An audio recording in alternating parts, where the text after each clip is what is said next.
Hello guys, come back to my channel. বলো তোমরা সবাই কেমন আছো? আশা করি ভালোই আছো। আজকে আমরা যাচ্ছি আমাদের জমিতে। সেখানে কালকে তিল কাটা হয়েছিল আমাদের, তাই সেই তিল আনবো বলেই যাচ্ছি জমিতে। আমি সকাল থেকেই যাচ্ছি, কিন্তু তোমাদের ঘরে এখনই নিয়ে যাচ্ছি। চলো, অবস্থা দেখতেই পাচ্ছ। কালকেই আবার বৃষ্টি হয়ে গেছে, তাই কিছু করার নেই, আজকেই তুলে আনতে হবে। তাই আজকে সকাল থেকে এই কাজেই লেগে পড়েছি।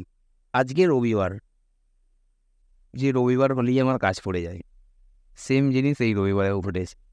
সকাল হয়েছে, সকাল থেকেই এই কাজেই লেগে গেছি। এখন মোটামুটি 10:30 বাজে। আজকের সকালটা আশা করি এই কাজেই কেটে যাবে। কালকে জল হওয়ার কারণে এই জমিতে প্রচুর কাদাও হয়েছে, রাস্তাঘাটেও প্রচুর কাদা, তাই অসুবিধা। আবার তার উপরে আমাদের বাড়ি থেকে জমিটা আমাদের অনেকটা দূরে, এই জমিটাও অনেকটা দূরে, তাই সেখানেও একটু টাইম লেগে যাচ্ছে। সেজন্য চেষ্টা করবো যত তাড়াতাড়ি এই কাজটা শেষ করতে পারি তত মঙ্গল। কারণ এর মাঝখানে যদি বৃষ্টি আবার চলে আসে, তাহলেই বুঝতেই পারছো মাঠের মাঝখানে কেমন অবস্থা হবে। ব্লকে দেখতেই পাচ্ছ রাস্তাঘাটের কি অবস্থা, দু সাইডে বন জঙ্গল আর মাঝখান দিয়ে সরু রাস্তা। এই কারণেই মাঠে আমার যেতে একটু পছন্দ হয় না, অন্তত এই বর্ষাকালের শুরুতে। কারণ যত বর্ষা পড়বে আর তত কাদা বাড়বে, যাওয়াতেও প্রচুর সমস্যা। অন্য টাইমে এলে আবার এই জায়গাটা খুব ভালো, কিন্তু বর্ষাকালে খুবই বিরক্তকর জায়গাটা।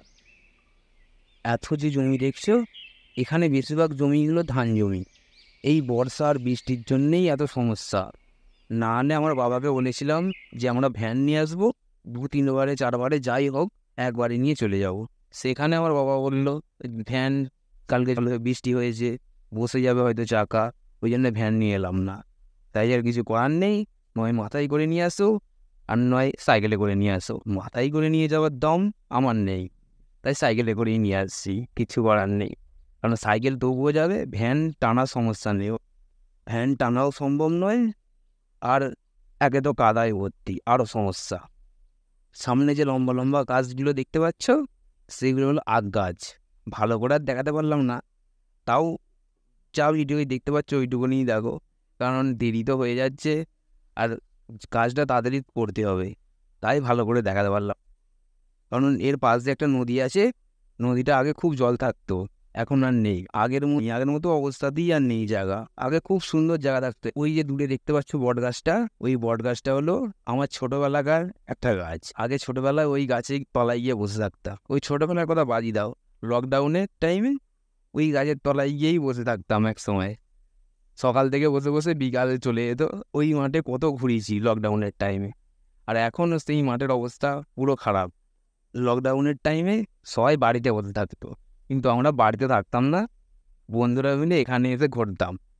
এই মাঠটাই ছিল ঘোরার আমাদের জায়গা। লকডাউনের টাইমে পুরো লকডাউন আমরা এই মাঠেই কাটিয়ে দিয়েছি, ঘুরে ঘুরে এখানে সেখানে। অনেক দূর দূর যেতাম। আমাদের এখানে দূরের মাঠে এক বিরাট বিরাট দুটো ঝিল আছে, অনেক দূরে একটা পদ্ম পুকুর আছে। সেই পুকুরটা এখন আর পদ্ম হয় না, কিন্তু ওই টাইমেই হতো। খুব সুন্দর আর অনেক বড়। আর ওই যে দূরে দেখতে পাচ্ছ মন্দিরটা, ওই মন্দিরটাই যাবো আজকে। আজকে সময় হবে বলতে পারছি না, কিন্তু যাওয়ার ইচ্ছা আছে আজকে বিকালা। ওই মন্দিরটাই দূরে। আগে আমরা হেঁটে হেঁটে ওই মন্দিরটাই যেতাম। এখান থেকে দেখে মনে হচ্ছে মন্দিরটা কাছে, কিন্তু কমসে কম আমাদের এখান থেকে ওই মন্দিরটা এই রাস্তা দিয়ে সোজা গেলে 2 কিলোমিটার লাগে। অনেক দূর, দেখে মনে হয় কাছে।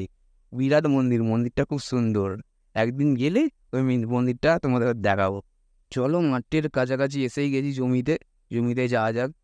ওই যে দূরে সাইকেল টাকা আছে দেখতে পাচ্ছ, ওইখানেই আমাদের জমি।